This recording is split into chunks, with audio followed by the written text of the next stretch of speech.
This conference will now be recorded. Thank you, everyone. Once again, welcome you all for Vedic Critical Care 2020. Today's presentation will be on acute decompensated heart failure and cardiogenic shock. Till now, we have discussed how to load the patient, whether the patient is fluid responsive or not responsive. And also we know how to manage with the help of cardiac output monitoring, which will be a better option in our critical care field. And we also discussed how to manage how to get to know which are the patient in a shock state, what are the types of shock, how to manage with the vasopressor. So today we have an important topic for the critical care person: acute decompensated heart failure and cardiac shock. Here we have a speaker, Dr. Rajit Kenes, MD DNB Cardiology, Associate Professor in Non-Invasive Department in charge, Sri Jayadeva Hospital and Research Institute, Mysore. Welcome you, sir, for this Vedic Care 2020. I also welcome our moderator. Today moderator is Dr. Lakshmikant PS, Consult Intensivist, Gopalagowda Shantagiri Memorial Hospital, Mysuru, and Director of Impact. Welcome, Dr. Lakshmikant, and also a very happy, many happy returns of the day, Dr. Lakshmikant. Thank you. Now I'll hand over to moderator Dr. Lakshmikant. Dr. Lakshmikant, please proceed. Yeah, thank you, Dr. Raghunath. Good afternoon, everybody. In continuation with the discussion on cardiology topics, so today we have Dr. Rajit, a renowned cardiologist from Mysore, Sri Jayadeva Hospital and Research Institute. And like we have discussed yesterday, day before, on the previous sessions, how to optimize preload, how to adequately load the patient, what are the issues if you overload the patient or if you give the fluid in excess. And those things will be of great importance with respect to today's discussion and today's talk, because this case of acute heart failure, cardiogenic shock are one of the routine cases which we see in our ICU on a day-to-day basis. And to have a knowledge of diagnosing and treating it timely is of great significance, because time is heart, and the more the time we take or more the delay in diagnosis will lead to worsened outcome and mortality. So we have Dr. Rajit KS today to enlighten us about how to manage, diagnose and treat case of acute decompensated heart failure and patients who are in cardiogenic shock. Thank you, Dr. Rajit sir, for having accepted our invitation. So I now request Dr. Rajit to continue the proceedings.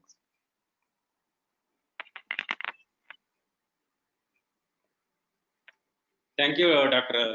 Lakshmikant. Good afternoon, everyone. First of all, I would like to thank ISCCM Mysore, Impact Mysore, and Mahan Mysore for giving me this opportunity. Today, I will be discussing about acute decompensated heart failure, cardiogenic shock. Next. As all of you know, this acute decompensated heart failure and cardiogenic shock has high morbidity and mortality. So the patients who present to hospital with this ADHF and cardiogenic shock, mortality is almost more than 50%.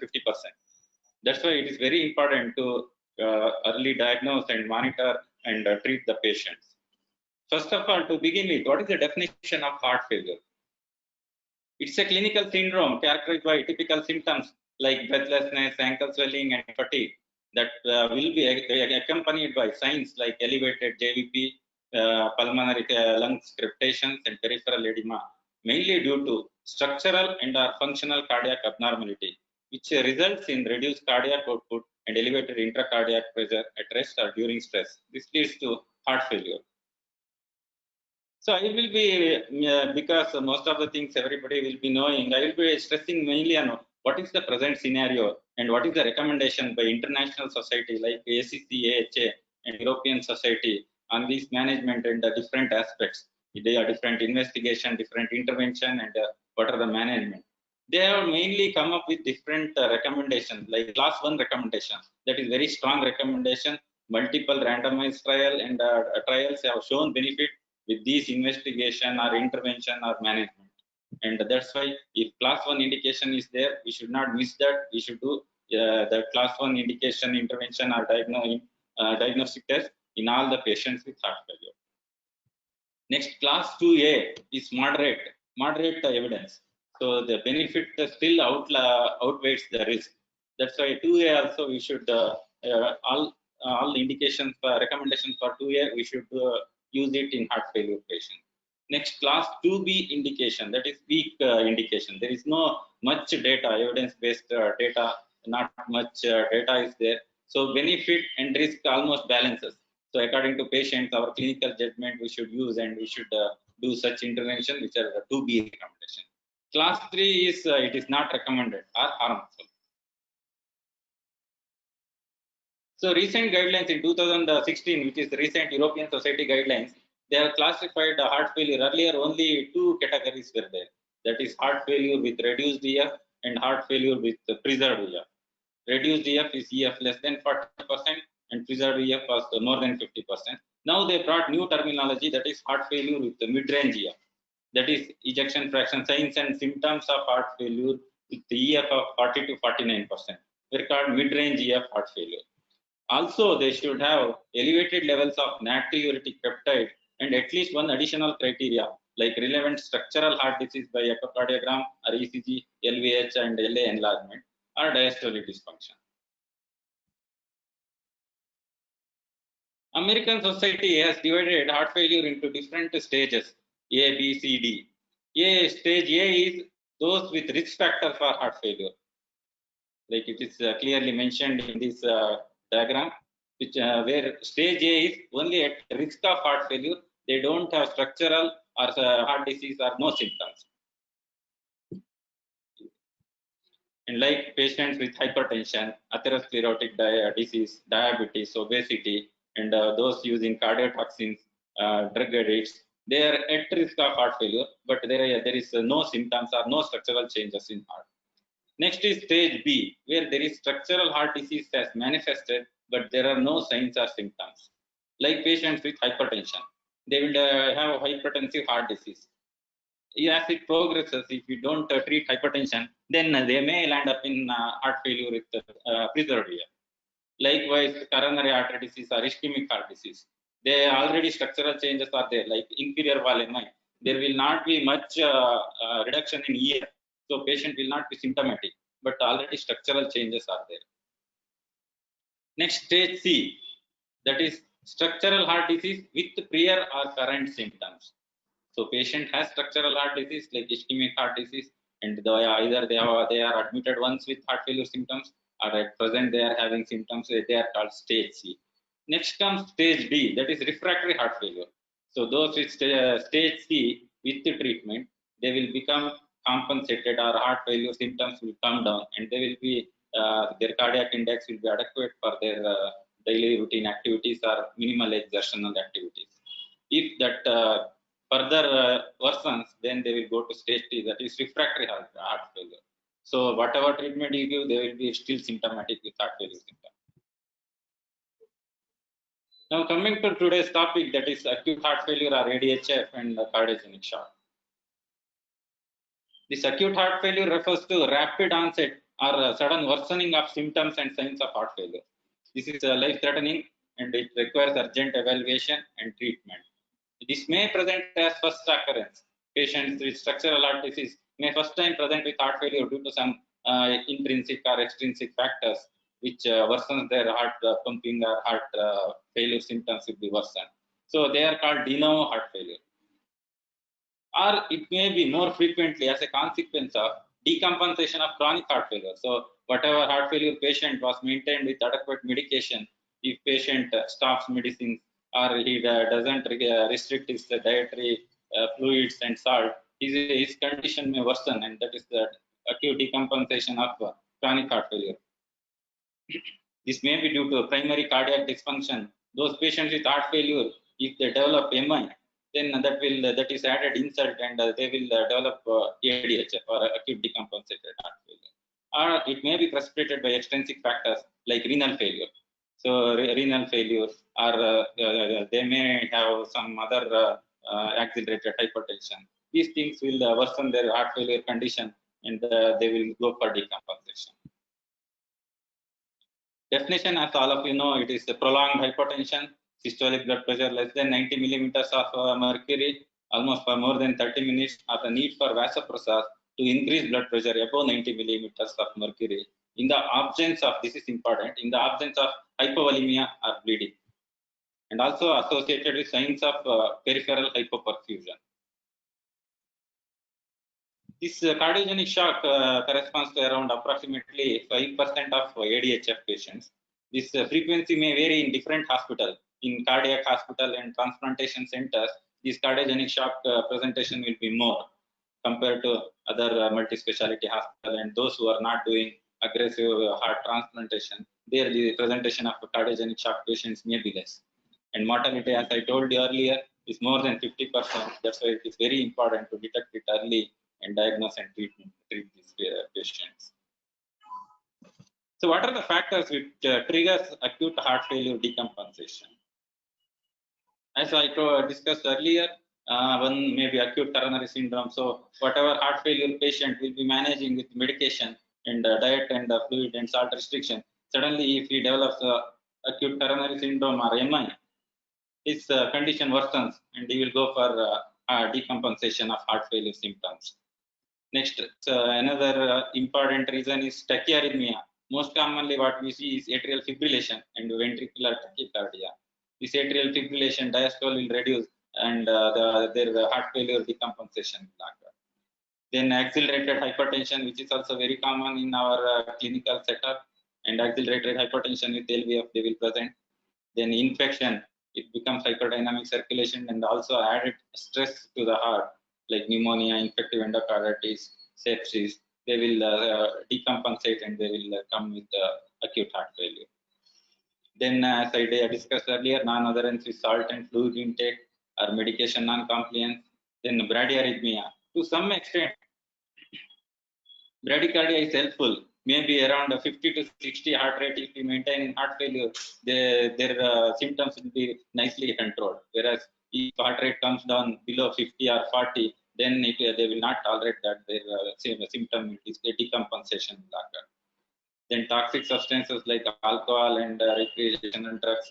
Then drugs like NSAIDs, steroids, negative inotropic substances like verapamil and amlodipine. Those will worsen their heart failure symptoms.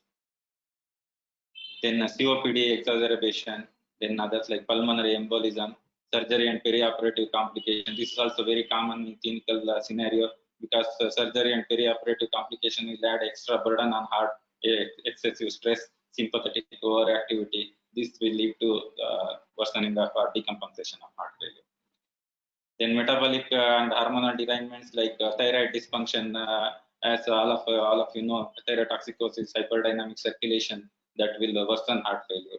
Then diabetic ketoacidosis, adrenal dysfunction, pregnancy and peripartum related abnormality.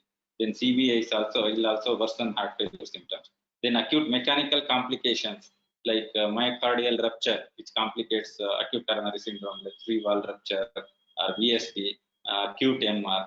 This will also worsen their, then also aortic dissection and thrombosis. This will worsen their heart failure symptoms and they will go for decompensation. Based on mainly perfusion and congestion, we can decide clinically we can differentiate this heart failure into 4 variants. This is also called Forrester classification. Normally, these heart failure patients who are well compensated with the medicines and with the salt and fluid restriction, they will be in this warm and dry phase, what we call. This is normal, the hyperfusion will be there. There is no congestion. So they will be compensated. This is called compensated heart failure. Or also normal patients will be in this warm and dry classification, according to Forrester classification. Next stage comes warm and wet. That is where hypoperfusion is not there. They are well perfused. Maybe blood pressure is normal. Whereas the congestion is there. What are the symptoms of congestion? Like pulmonary congestion, orthopnea, PND, peripheral edema, JVP elevation, congestive hepatomegaly, gut congestion, ascites, hepatojugular reflux. These are suggestive of congestion. So this usually accelerated hypertension with LVF, they will present in this scenario, warm and wet. That is the pulmonary edema is there, whereas BP is normal or high. Next comes cold and dry. That is also class 3 Forrester classification. Cold because of hypoperfusion, mainly they present with cold, sweated extremities, oliguria, mental confusion, dizziness, and narrow pulse pressure. So this scenario is seen commonly in those with heart failure patients, those who are very well compensated. Suddenly, if they develop dehydration, hypovolemia, maybe due to overdose of the diuretics, or maybe due to acute gastroenteritis, they will go into this state. Next comes cold and wet. This is very severe form. Almost cardiogenic shock patients will be in this hypoperfusion or hypotension, and also with congestion will be there. So this is the same thing which this also shows cardiac index. Around 2.2 cardiac index is normal, or more than 2.2 is normal.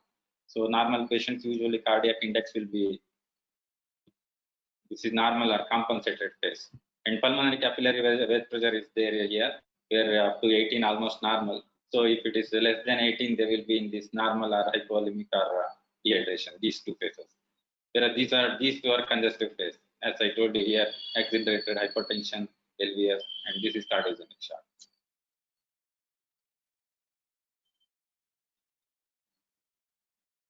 Next, coming to some of the terminologies, what are the symptoms and signs of congestion of left-sided heart failure? As I discussed earlier, orthopnea, PND, pulmonary captation, or peripheral edema. Then symptoms and signs of congestion of right-sided heart, that is JVP elevation, peripheral edema, congestive hepatomegaly, hepatojugular reflux, ascites symptoms, and gut congestion symptoms. And symptoms and signs of hypoperfusion, clinical mainly cold, sweated extremities, oliguria, mental confusion, dizziness, narrow pulse pressure. Lab measures are like of metabolic acidosis, elevated serum lactate, and elevated serum creatinine. And also this hypotension, systolic BP less than 90. Bradycardia I discussed with you earlier. More than 50 to 60, they will tolerate very well. If when it comes below that 50, 40, and their worsening of symptoms will occur. Tachycardia usually more than 120, usually worsening of their condition will occur. Up to 100 to 120, usually they will be in a compensated phase. Once this crosses 120, sudden worsening because of shortening of diastole, their worsening of symptoms will occur.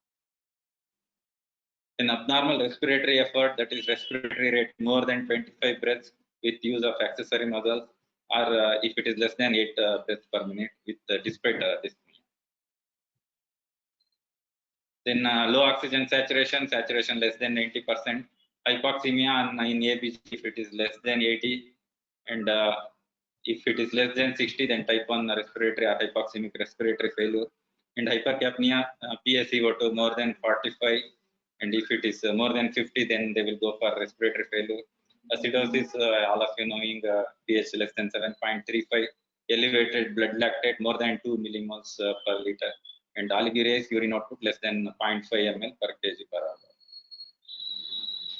These are the important definitions based on which the diagnosis of heart failure and different treatment will vary according to these things. So once the patient with heart failure comes to emergency department, first we should rule out whether it is cardiogenic shock. If it is cardiogenic shock, we should immediately start circulatory support, pharmacological like inotropes or vasopressors, and mechanical, I will discuss later, mechanical assist devices like easily available IABP, and nowadays even ECMO is available, and others like LV assist devices we can use, and Impella, which is the percutaneous device, we can use that for cardiogenic shock. If there is no cardiogenic shock, whether we should rule out respiratory failure. If respiratory failure, yes, then we should start in ventilator support like oxygen, BiPAP, and mechanical ventilation. If no respiratory failure, then immediate phase, next phase, we should identify what is the cause for his symptoms, worsening of symptoms, whether that is due to acute coronary syndrome. If it is due to acute coronary syndrome, immediately we should take him for intervention or angiogram. According to guidelines, within 2 hours, 2 hours of diagnosis of heart failure with decompensation due to acute coronary syndrome, immediately we should take him for angiogram and revascular. If hypertensive emergency, then we should treat that. We should treat with vasodilators, and we should bring down the blood pressure. Then arrhythmias, even as I discussed with you earlier, like atrial fibrillation and ventricular tachycardia, which are commonly lead to this worsening of heart failure. So we should control rate in atrial fibrillation. We should immediately DC cardioversion. Acute mechanical class, that I think these are the one which have very poor prognosis. It needs emergency surgery, but nobody will take them for surgery because of poor prognosis. Next, pulmonary embolism. This is also one of the common cause.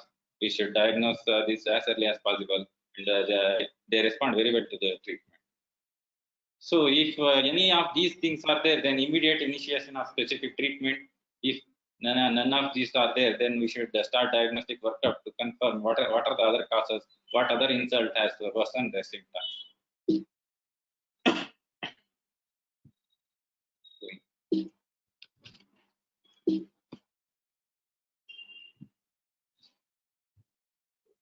So I discussed with you earlier this class recommendation, class 1, that is very strong recommendation. All patient at presentation acute heart failure, we should do BNP or NT-proBNP, so that we can mainly rule out non-cardiac causes of these symptoms. If it is respiratory cause, there are many overlap will be there. It will be in emergency department difficult to differentiate whether it is cardiac or respiratory. So in that scenario, it is very helpful. NT-proBNP, if it is normal BNP or NT-proBNP, then it rules out cardiac problem. It's non-cardiac or respiratory problem. And all patients at admission should undergo lead ECG, chest X-ray for pulmonary congestion and any other respiratory causes, and other lab investigation like cardiac troponins. Troponins may be elevated in the heart failure without even any ischemic heart disease. It is a poor prognostic indicator if troponins are elevated in heart failure. It mainly indicates more stress on cardiac muscles. Then creatinine, urea, RFT, mainly to rule out any renal causes. Then electrolytes, because these patients will be on diuretics, so electrolyte disturbance will be very common.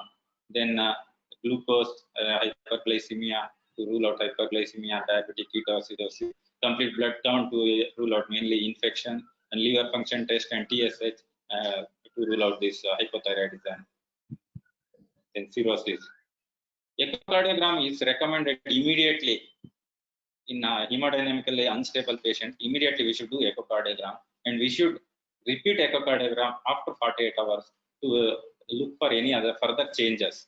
Because many times what happens, this accelerated hypertension patients especially, which commonly present in all peripheral setup, they will have LV dysfunction in the first echo because of increased afterload due to accelerated hypertension.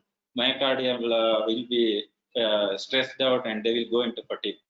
So once we control blood pressure, usually there will be at the time of discharge, we repeat the echo, it will be almost normal. So this is one very important thing which we should do. All accelerated hypertension patients with LV dysfunction. So this BNP and NT-proBNP cutoff level in chronic setting and acute setting, it is different. In acute setting, BNP more than 500 is heart failure likely, and NT-proBNP varies according to age. In more than 50 years, it is more than 900 picogram per. Whereas in chronic, it is less than 35 and less than 125 are normal. These are different conditions which leads to natriuretic peptides. I will not go into details of these. So what are the different recommendations in once heart failure patient comes to our emergency department or our ICU? So if saturation is less, we should start him on oxygen less than 90%. Then ABG should be done in all the patients. It is class 2A indication. We should do is, and oxygen therapy in those with saturation less than 90% is class 1 recommendation. Then non-invasive, if a patient in features of respiratory failure, then non-invasive ventilation. If it is controlled with non-invasive ventilation, okay. Otherwise, it requires intubation. If hypoxemic respiratory failure patient is going, then we should intubate him. So based on their clinical profile, once patient with acute heart failure comes, we should see whether congestion is there or not. As I told you earlier, what are the different signs of congestion? If these features are there, presence of congestion is there, then we call them as wet patient according to the Forrester classification. If this congestion is not there, then it is called dry patient because there is no congestion. So there is no fluid overload. So dry, it is wet because of fluid overload.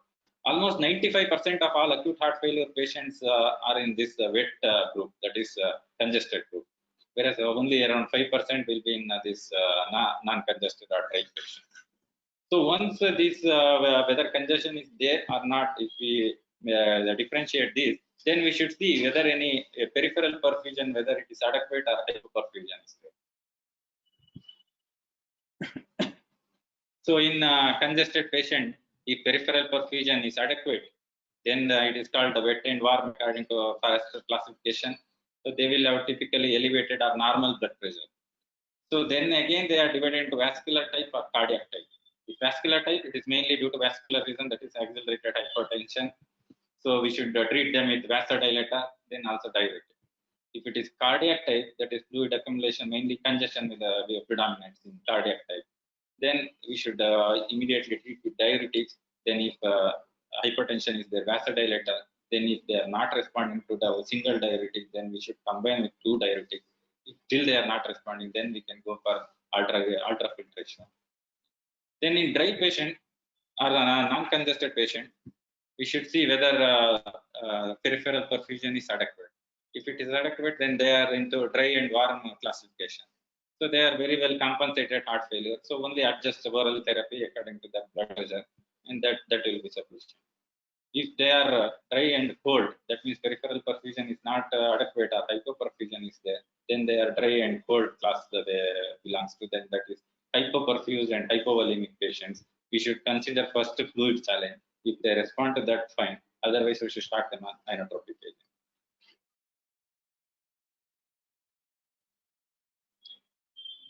So coming to the indication for diuretics, all patients who are congested, as I told you earlier, almost 95% of heart failure or ADHF or cardiogenic shock are congested.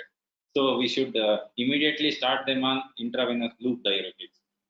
Initial dose around 20 to 40 mg, but according to my experience, it will not be sufficient. At least 60 to 100 mg of furosemide. Then once the symptoms come down, then we can titrate the dose. You can give either it as intermittent bolus or continuous infusion. In acute heart failure, ADHF and cardiogenic shock, sometimes I have seen this bolus or continuous infusion will be better compared to intermittent bolus. There will not be sudden drop in blood pressure, and continuous infusion will help in adequate diuresis of patient. And the symptoms will improve drastically. And if they are not responding to diuretics, then we should single diuretic, loop diuretic. Then we should combine with thiazide type diuretic. Usually we combine with metolazone, which is with which almost 99% we get a very good response with these two combinations. Otherwise, we can also use spironolactone. If a patient already on heart failure medication, already on diuretic, if symptoms worsen, so if patient is taking 40 milligram of Lasix orally 2 times a day, that is around 80 milligram. So first dose of Lasix injection should be around 80 milligram. So whatever total dose of diuretic he is taking, we should give that much as injection to immediately reduce their symptoms or congestion. Next comes vasodilators. If systolic blood pressure is more than 90 millimeters and there is no signs of hypoperfusion or hypotension, then we can start vasodilators. And also in accelerated hypertension, that is class 2A indication. Then inotropic agents, mainly dobutamine, dopamine, levosimendan, and phosphodiesterase 3 inhibitors like ambrinon and milrinone. Short-term IV infusion can be started in those with less than 90 millimeters of mercury of blood pressure, systolic blood pressure. And these inotropes are more arrhythmogenic, so you should be very careful and should not use it for long term. And very important is this levosimendan and phosphodiesterase 3 inhibitors like ambrinan and milrinone can be used though in those patients with beta blockers, because most of the heart failure patients will be on beta blockers. Suddenly they come with acute decompensation. So suddenly some thinking is that suddenly if we stop beta blocker, it may worsen their heart failure further. So some people think that in such patients who are on beta blocker, or their worsening is due to beta blocker, we should use levosimendan and phosphodiesterase 3 inhibitor, because they don't act on alpha and beta receptors.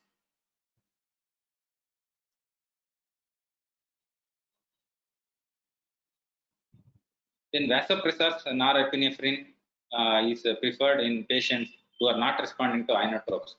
Short, low dose or short-term inotropes, if they are not responding, then we should start them on norepinephrine. And all these patients should be in ICU, because all these patients on vasopressors or inotropes may develop arrhythmia. So continuous ECG monitoring and blood pressure monitoring is required. They all should be in ICU with monitor. And another important is intra-arterial blood pressure measurement. That was there earlier. All patients with inotrope, they used to have arterial line and intra-arterial blood pressure. But now nowadays, recently, it has routinely it is not required. It's class 2B indication, because many trials have come and published where routine intra-aortic BP monitoring is not required. We can monitor in other ways, like ABG will give us a better idea. Creatinine, and anyhow we will be doing regularly RFT electrolytes. Creatinine will give, and urine output. We can make out through these parameters rather than doing intra-arterial blood pressure monitoring. And in very sick patients who are refractory, yes, in such patients we can do this intra-arterial BP monitoring. Routinely, it is not required. Then all patients admitted with heart failure should receive thromboembolism prophylaxis, either heparin or low molecular weight heparin. It is class 1 indication. All patients should receive this. Other drugs like digoxin and beta blocker can be used as first line therapy for ventricular rate control in atrial fibrillation. And we usually load them with amiodaran, but ideally we should control the heart failure. In heart failure patient, we should control with digoxin, and BP is good, then beta blocker. Otherwise, if BP is less, then we can go for amiodaran. These are different vasodilators. Nitroglycerin, usually in ACS patients, we use nitroglycerin, isosorbate dinitrate, and nitroprusside, mainly in accelerated hypertension. If they don't have any cardiac illness, then nitroprusside is preferred. Nisiritide, I have not used, but it is it is not available in India, I think, till now. And dobutamine, dopamine, and we are all using commonly. Milrinone, and milrinone is a phosphodiesterase 3 inhibitor in those with beta blockers. On beta blockers, milrinone and levosimendan can be used. Ultrafiltration is class 2B indication. Benefit and risk, there is no significant difference. In selected patients, we can do this. Those who are not responding to diuretics, we can use ultrafiltration. And also renal replacement therapy in those with acute kidney injury. That is class 2 indication.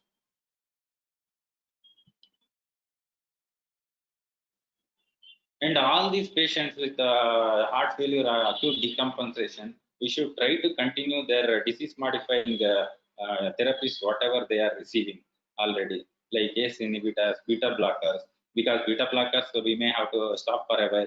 Otherwise, ACE inhibitor, if blood pressure is maintained, then we can continue them on ACE inhibitor, unless they are presenting with cardiogenic shock, where we have to stop this. And as early as possible, we should restart these agents, because they are the one which gives mortality benefit, and long-term LV remodeling, all those benefits will be seen with these agents. These are the different therapies which have mortality reduction in heart failure. already proven. These are the main agents, that is ACE inhibitors. If patients are not tolerating ACE inhibitor, then ARBs, their class 1 indication, should be given in all heart failure patients once they are stabilized. And the beta blockers should be given in all heart failure patients once they are stabilized. And mineral corticoid receptor antagonists like spironolactone or eplerenone, we should give in all patients with heart failure EF less than 40%. We should start them on this. And diuretics should be there in those with EF less than 40% to improve their symptoms and exercise capacity and sudden worsening. Though they don't have any mortality benefit, symptomatic benefit will be seen in diuretics. Then newer agents, sacubitril, valsartan, or Vimada, what newer agent has come, which is ARB with naproxen inhibitor. They have shown superior benefit compared to ACE inhibitor. So all those patients who tolerate ACE inhibitor will tolerate this. We should stop ACE inhibitor and so we should start them on sacubitril valsartan after 36 hours.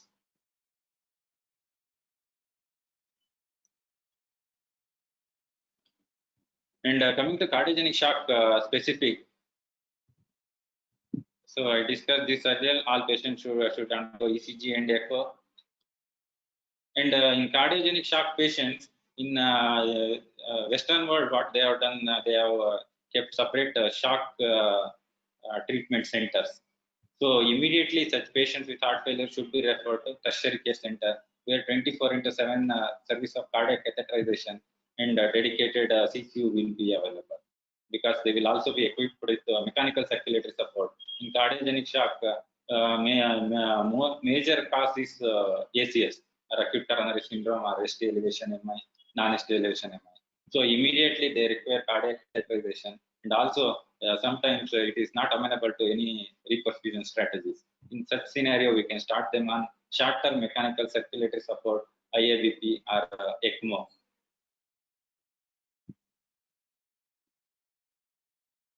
Immediate angiogram within 2 hours, I discussed earlier. Within 2 hours of presentation diagnosis, we should do angiogram in such patients to perform revascularization or establish the flow in coronary arteries. And ECG and blood pressure monitoring should be there continuously. And invasive monitoring with intra-arterial line is a class 1 indication in such patients. And the fluid challenge can be tried with either saline, normal saline, or ringer lactate, more than 200 ml over 15 to 30 minutes as a first line treatment if there is no fluid overload. If there is fluid overload, then we should not try it. Then intravenous inotropic agents, dobutamine usually we prefer. It is a class 2B indication. And vasopressors, norepinephrine is preferable over dopamine, and it is also class 2B indication. IABP, there is a lot of controversy going on. Recent SHOCK 2 trial showed there is no significant benefit with IABP. They studied those patients who are put on IABP and those who are managed medically. They did not find any mortality difference. So they, according to that study, this IABP has gone to class 3 indication, not recommended. But here in peripheries, IABP is the easily available, and that is the only available thing, like in our hospital. We can do is the only thing is IABP.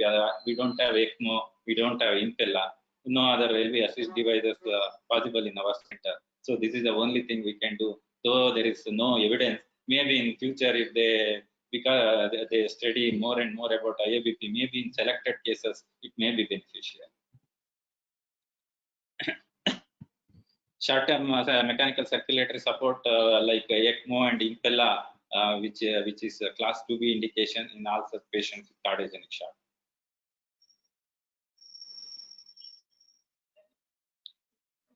Routine monitoring, routine non-invasive monitoring recommended in all patients, and their weight should be checked. If there is a weight gain of more than 2 kgs in a week in heart failure patient, that is a future of worsening. They may go for decompensation.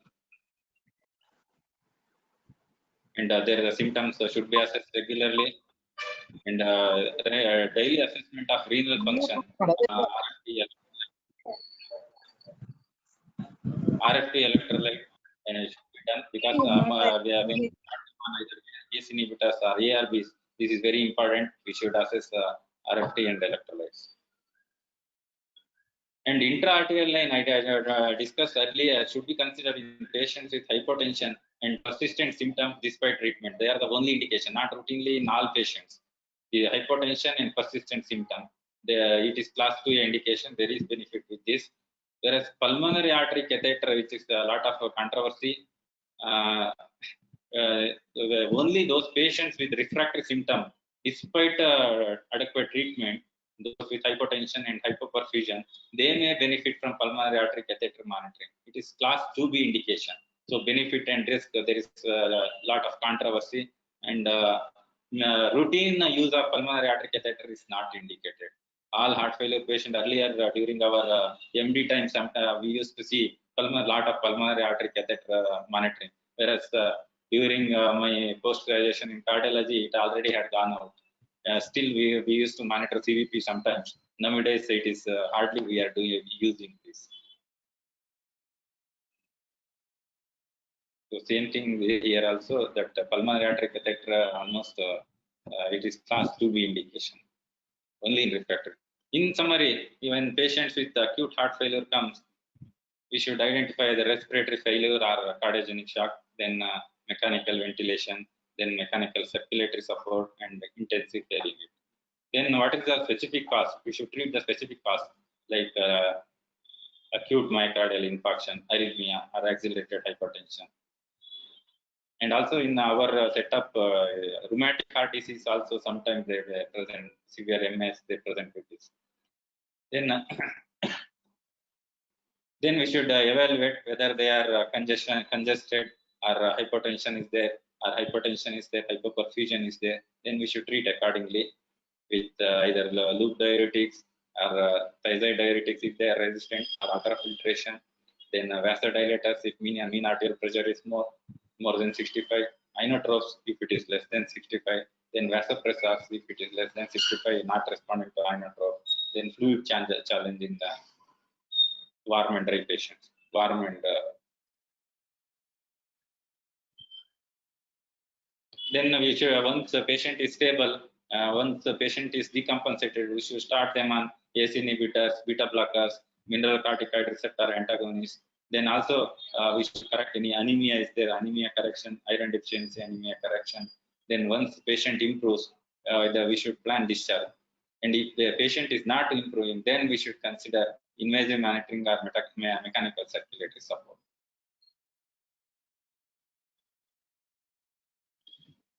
Goals of treatment.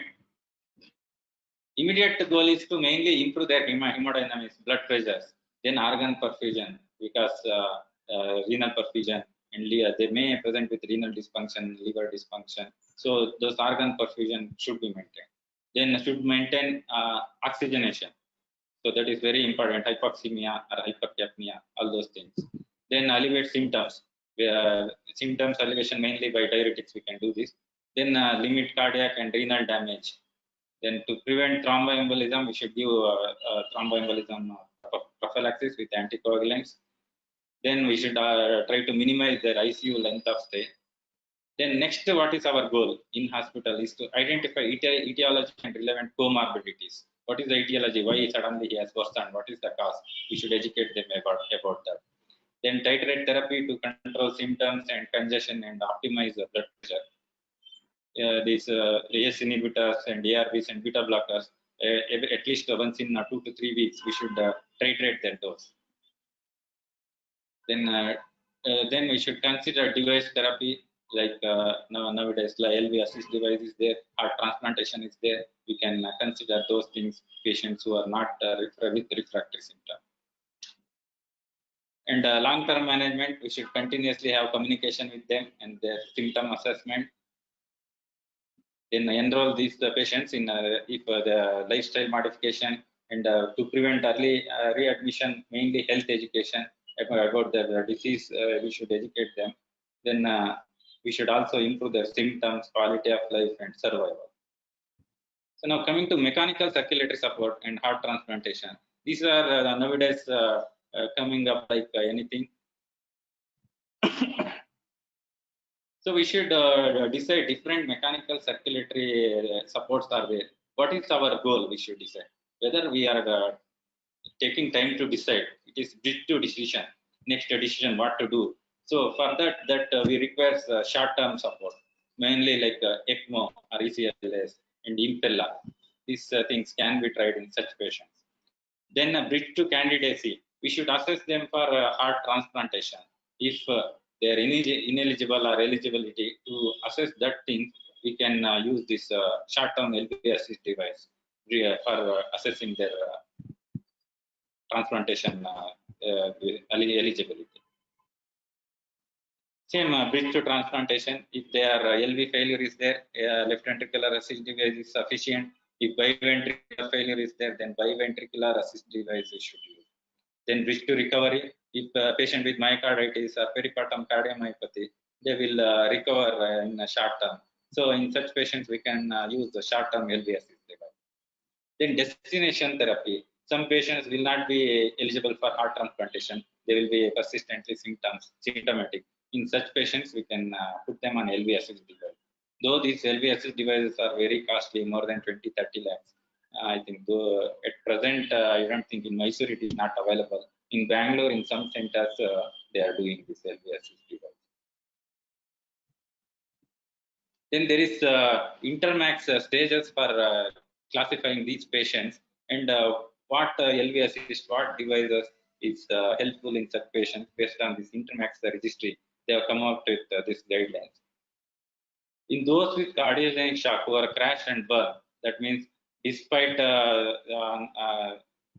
increasing doses of these inotropes and vasopressors, the symptoms are still not coming under control.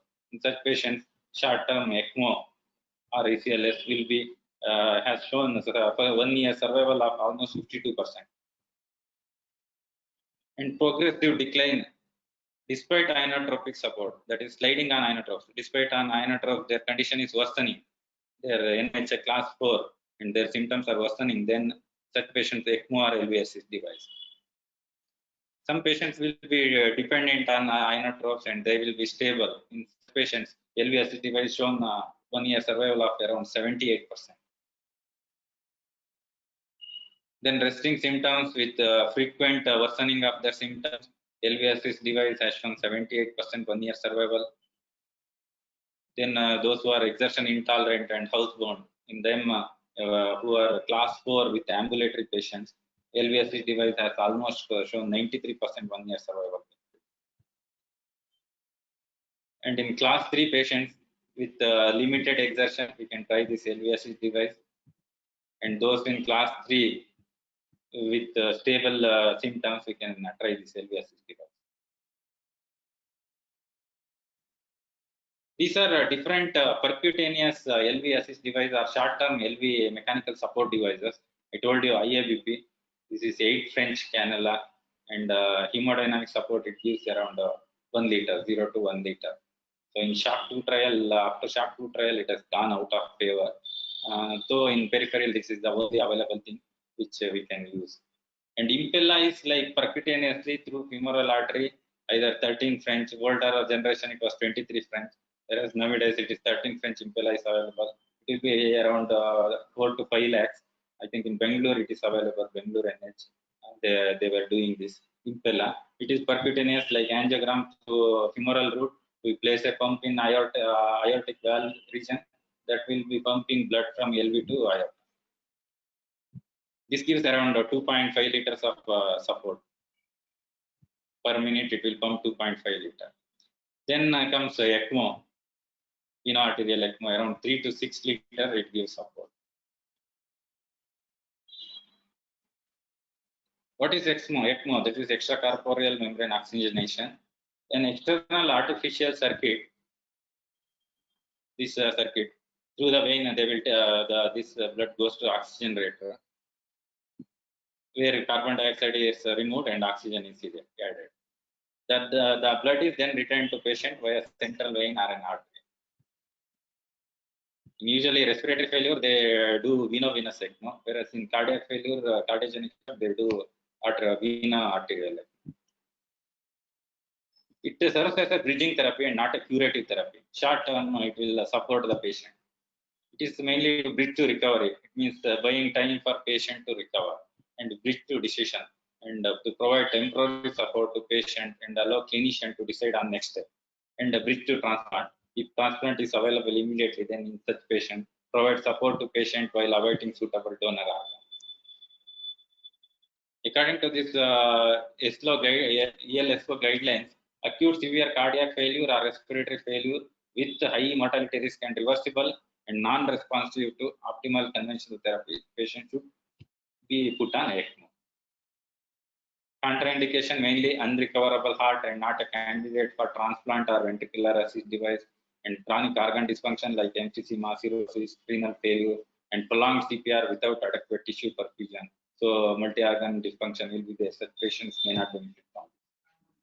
Complications are mainly bleeding, thromboembolism, cannulation-related infection, then heparin-induced thrombocytopenia. Continuously, patient should be on heparin.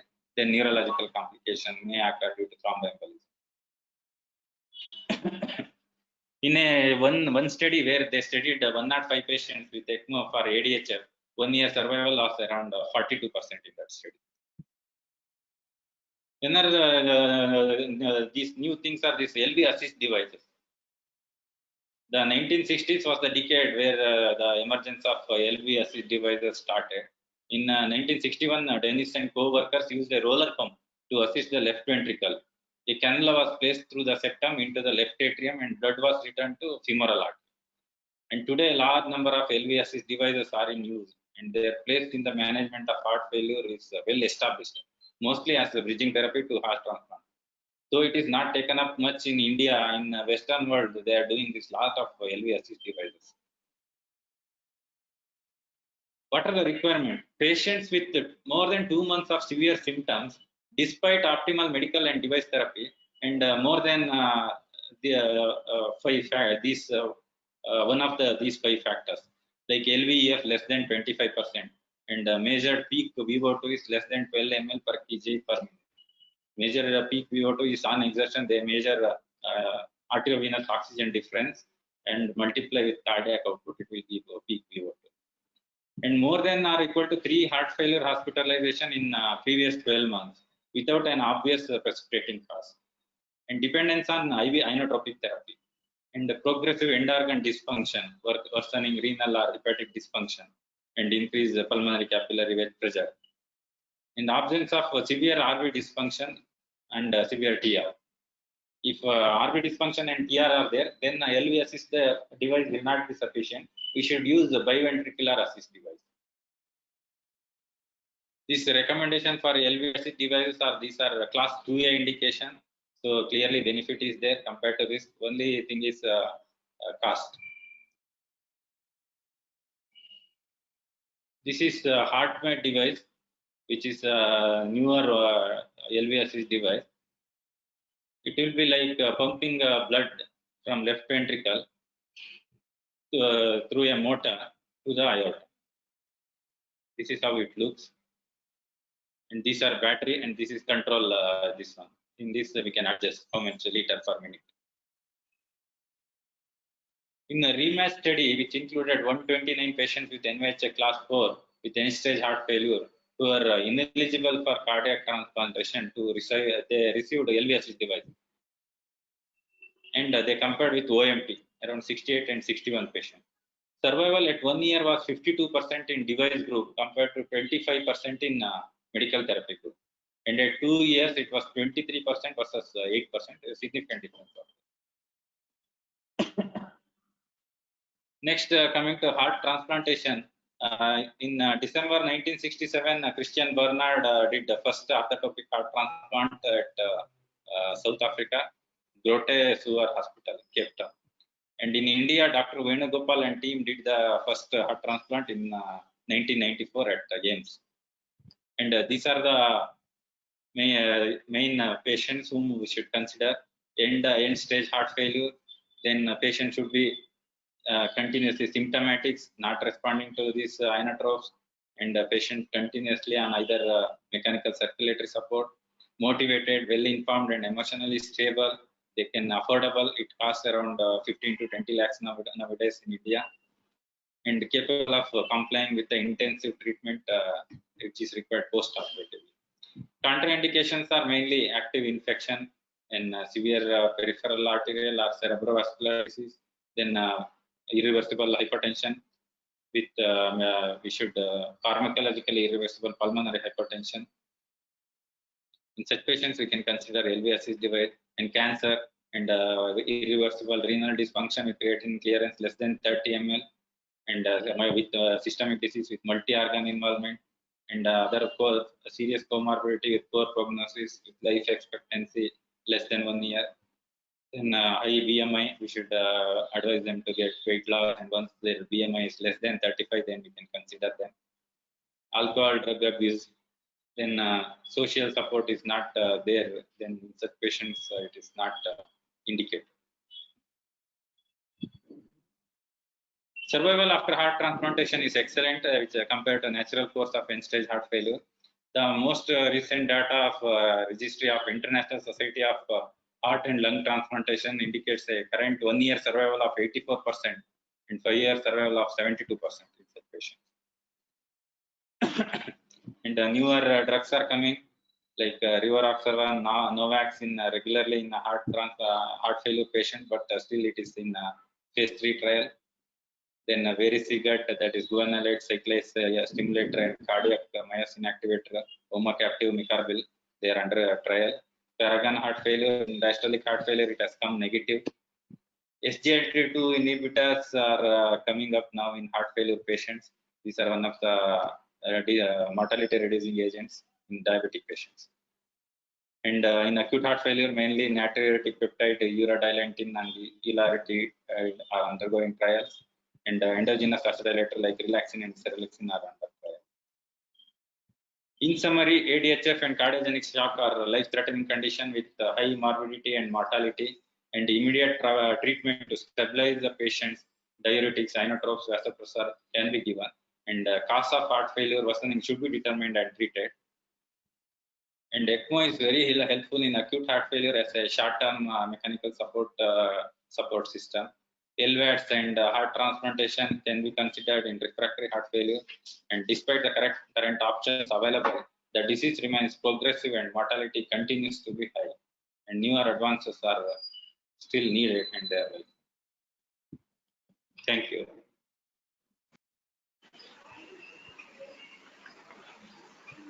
Thank you, Dr. Rajit. Hello. Yes, sir. Thank you very much, sir. It was a very elaborate and very well informed talk, sir. You covered most of the points from initiating, diagnosing, treating, and quite advanced modes of management of heart failure, chronic heart failure for that matter. Thank you very much, sir. Now the session is open for discussions. If there are any questions, they are welcome. So meanwhile, we get the questions. I would like to ask you a few, sir. Like in systolic failure, like AC inhibitors, beta blockers are like probably sometimes can be detrimental. Like how to decide on like in such patients with systolic heart failure, because AC inhibitors, beta blockers have a mortality benefit. In what subgroup of cases should be avoided? So in beta blockers, mainly in COPD patients and bronchial asthma patients, and those who are still not compensated phase, and also normal volemia, we should confirm there should not be any congestion. Then once congestion is clear, then we can start them on beta blocker if these things are not there. Nowadays, even ivabradine is come as a newer indication, class 2A indication in such patients where beta blockers are contraindicated. In such patients, ivabradine can be used. Whereas ACE inhibitor, ARB, mainly renal parameters. Once their BP is maintained and renal parameters are normal, we can start them on ACE inhibitor or ARBs, or nowadays this sacubitril valsartan, ARNI. These agents we can start them. There's some confusion, or probably maybe we are a little scared. What is the creatinine level we should try to maintain or monitor somebody who is on ACE inhibitors or ARBs? Because we have seen people like at 2.5, 3 creatinine also. People, there are recommendations for ACE inhibitors unless there is a progressive worsening in renal parameters. What is your take on this, sir? Usually they say if there is sudden worsening of more than 25% creatinine, but nowadays it is mainly potassium. If potassium is maintained normal in normal range, we can go up with the dose of ACE inhibitor, ARBs, especially ARNI. They say you don't see creatinine, only potassium, because there are so much disease modifying and mortality benefit is there. So obviously we should be continuously monitoring, no doubt in we should not deny patients of these agents which are have mortality benefit. Okay. Yeah, there are a few questions, sir. Like Dr. Ashwini wants to know what is the preferred order of disease modifying medication? If patient in congestion or pulmonary edema, then we should start them first on ACE inhibitor, ARBs or ARNI.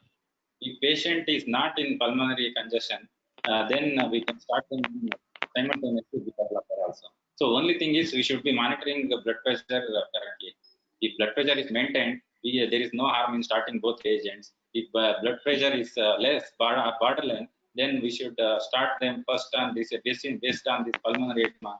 We start them first on this inhibitors or ARBs or ARNI, then we can start them on beta blockers once they are in compensated.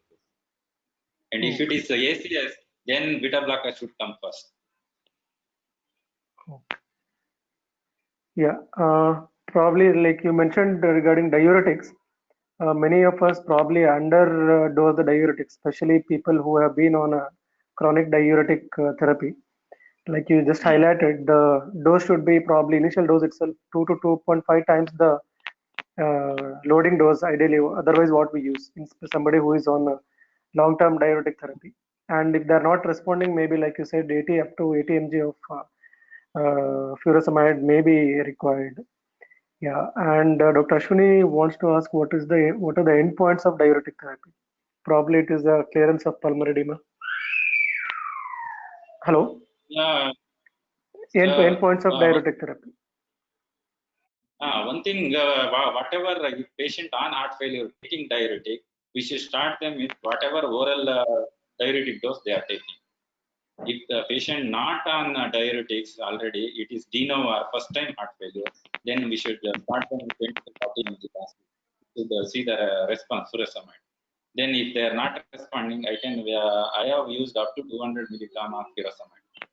And if patient is resistant, and then at that time we can combine them with metolazone or hydrochlorothalidone group of diazide group of diuretics. Okay. Like we know, atrial fibrillation is one of the risk factors in like worsening the cardiac failure, or probably could be one of the reason for cardiac failure. Like in ICU, there are multiple risk patients are with multi-organ dysfunction. I just would like to know what are the risk factors, what group of patients are at high risk of developing AF, so that we can try to modify some medicines, or so that with the occurrence of AF can be minimized. AF can occur with anything and everything. Even simple stress, sympathetic overactivity can give rise to atrial fibrillation. Electrolyte disturbances can give rise to atrial fibrillation. And mainly what echocardiogram is important in such patients, mainly to look for LA size. Left atrial size, they say more than 4.5 is there, then we should not go for this rhythm control rather than rate control, because once LA starts dilating and the dilated LA, those patients unlikely to maintain sinus. They will go for atrial fibrillation. This is seen mainly in old age, more than 65, 70 years, their LA will be dilated. So they are more prone for as age advances, more than 40 years, they are more prone for atrial fibrillation. Yeah. And few of the patients coming with accelerated hypertension or hypertensive crisis, one of the reason could be renovascular hypertension. In which group of patients should we like suspect renovascular as a probable etiology and work them upon such lines? Yeah, usually they are present with flash pulmonary edema.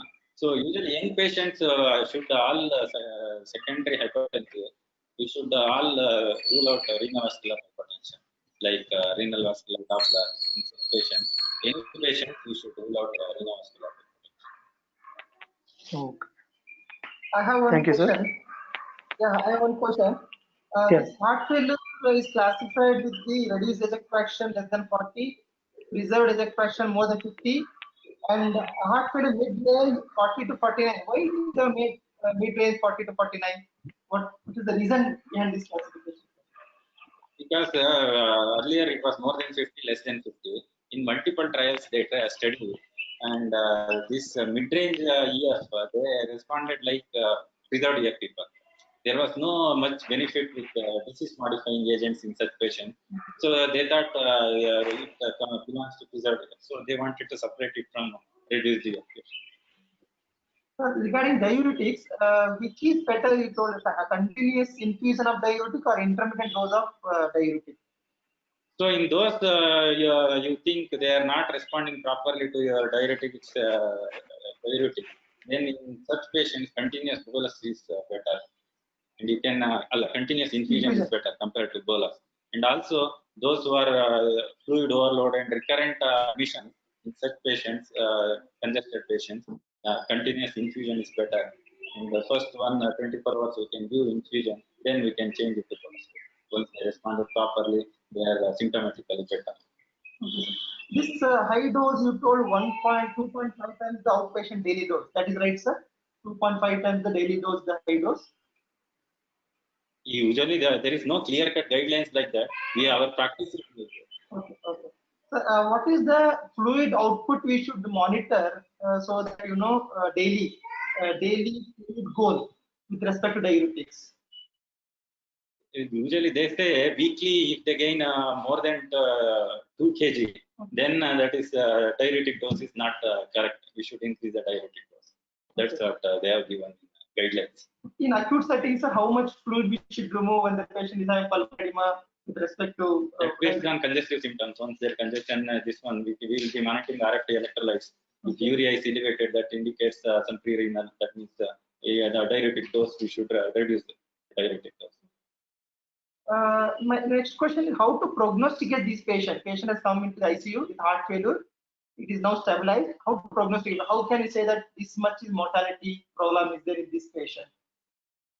It is based on if recurrent admissions are there due to first time de novo heart failure, they will have better prognosis. Usually survival will be more than 60%, 70%, 1 year, 2 years survival. Whereas those with recurrent admission, 1 year survival will be less than 50%. 1 year survival.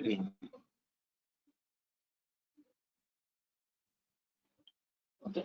For the students' point of view, this patient who comes with LVAD or left ventricular device, most of the patient will have no pulse. They will be pulseless. They will be walking, coming to the emergency and ICU with pulse. That we should know because there is no flow. Not flow. There is no what you call pulse generating flow. LV pumping will not be there. That we should know. Even this holds good for the Impel also, sir. Same thing will be there for the Impel also. Impel also it is a percutaneous LV assist device where the motor will be kept inside the LV through percutaneous femoral route, like angiogram. We go through femoral artery, then we place that impeller device across aortic valve. So that motor will be pumping blood from LV to aorta. When we compare IABP versus Impella, which will be better, sir? Impella is better. Impella is far superior. So cardiac output is better with Impella. Yeah, it gives almost 2.5 to 3 liters support Impella, whereas IABP 0 to 1 liter. It is not sure. Only we theoretically we say about diastolic it will be inflating, so it will give coronary perfusion. So mainly it will increase coronary perfusion. That's what another this negative pressure will be so there, so it will increase the cardiac output. Okay. Thank you, sir. Thank you.